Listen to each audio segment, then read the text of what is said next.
Bihar first Bihari first संकल्प यात्रा में संगठन की समीक्षा करने पहुंचे एलजेपी के प्रदेश अध्यक्ष राजू तिवारी। साथ ही दरभंगा एम्स का मुद्दा फिर से सामने आया, जिस पर राजू तिवारी ने कहा कि ये मुद्दा राजनीतिक नहीं होनी चाहिए। इस पर केंद्र सरकार और राज्य सरकार को आपस में बैठ के अविलंब निर्णय लेना चाहिए, क्योंकि एम्स होगा तो सबका भला होगा। घर घर जाकर जातीय गणना चाहिए, साथ ही उस परिवार की आर्थिक और सामाजिक भी गणना होनी चाहिए। नीतीश कुमार पर निशाना साधते हुए कहा कि उन्हें सिर्फ कुर्सी से मतलब है, बेरोजगारी, भ्रष्टाचार, शिक्षा, स्वास्थ्य से मतलब नहीं है। वहीं बिहार शब्द जो एक गाली शब्द बना हुआ है, उसको दूर करने के लिए Bihar first Bihari first vision के तहत हमें अव्वल राज्य का दर्जा मिलना चाहिए, ताकि गर्व से हम कह सके कि हम बिहारी हैं। फर्स्ट बिहारी फर्स्ट संकल्प यात्रा में तीसरे चरण में दूसरे दिन दरभंगा की पवित्र धरती पर हम लोग आए हैं आज संगठन की समीक्षा करने। लेकिन आपने देखा होगा कि हमको लगता है कि दरभंगा में एक बहुत बड़ा एक कार्यकर्ताओं का सैलाब चलाएगा, जो अभी जिसकी नियंत्रण में नहीं है। उसके बावजूद हम लोग समीक्षा करेंगे। कल 10 बजे आपका प्रेस कॉन्फ्रेंस भी सर्किट हाउस में है। आज हम लोग पंचायत स्तर तक अपने जो हमारी सभी प्रकोष्ठ के हमारे प्रदेश के अध्यक्ष हमारे साथ चल रहे हैं, उनको लेकर सभी प्रकोष्ठों की समीक्षा की जाएगी और फिर संगठन को कैसे बूथ स्तर पर हमारे पंचायत अध्यक्ष बताएंगे, हमारे प्रखंड अध्यक्ष बताएंगे कब तक ये टारगेट हम लोग करें कि हर बूथ पे रामविलास पासवान लोक जनशक्ति पार्टी का 10-10 कार्यकर्ता मजबूती से हमारा हो।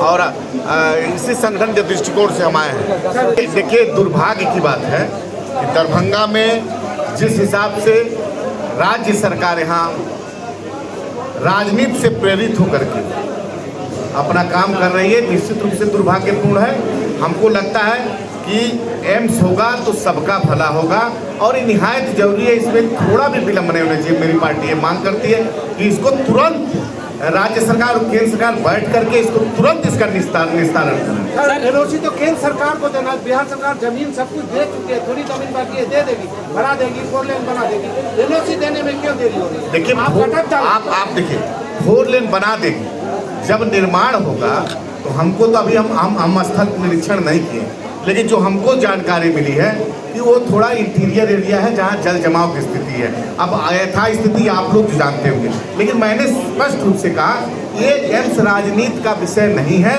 इस पे केंद्र और राज्य सरकार को बैठ करके जल्दी से निर्णय कर लेना चाहिए और एम्स का निर्माण तत्काल चालू करें। जातीय गणना का हमारी पार्टी, हमारे नेता चिराग पासवान जी ने भी मजबूती से इस पे अब समर्थन किया था, लेकिन इतना जल्दबाजी में ये जो गणना हुआ है मात्र 29 दिन में हुआ है।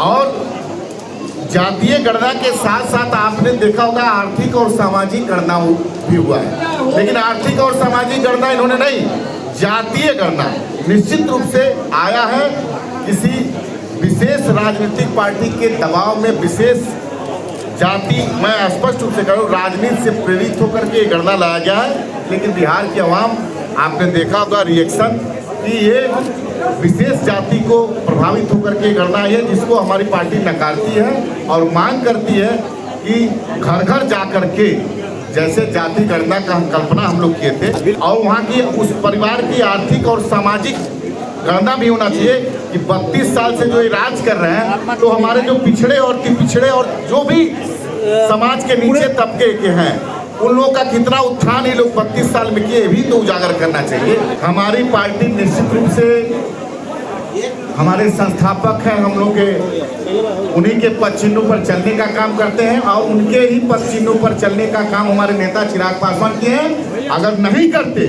तो केंद्र में आज मंत्री होते, लेकिन बिहार को सर्वश्रेष्ठ दर्जा बिहार फर्स्ट और बिहारी फर्स्ट विजन के लिए उन्होंने मंत्री पद का परित्याग किया और एनडीए से अलग होकर के चुनाव लड़ने का काम किया। वो जानते थे कि नीतीश कुमार सिर्फ कुर्सी से मोहब्बत है, उनको बिहार वासियों से मोहब्बत नहीं है। बिहार वासियों की जन कल्याण वाली जो कल्याणकारी योजना है उससे कोई मतलब नहीं है, उनको पलायन से कोई मतलब नहीं है, उनको बेरोजगारी से कोई मतलब नहीं है, उनको भ्रष्टाचार से कोई मतलब नहीं है। जो नौजवान बेरोजगार हम लोग को शिक्षा, स्वास्थ्य व्यवस्था जो चरमरा के उसको मतलब नहीं। इसलिए चिराग पासवान जी ने अलग लड़ने का निर्णय लिया और हम लोग निर्णय बिहार फर्स्ट बिहारी फर्स्ट जो हमारा नेता का विजन है उसमें बिहार कैसे सर्वश्रेष्ठ राज्य का दर्जा मिले, इसकी हम लोग लड़ाई लड़ रहे हैं। और निश्चित रूप से हमारे नेता का यही सोच था कि बिहार अव्वल राज्य का दर्जा बने और गर्व से हम बिहारी जो गाली शब्द बनाए उसको दूर करके बिहार सर्वश्रेष्ठ कहीं जाकर के हम गर्व से कहें हम बिहारी।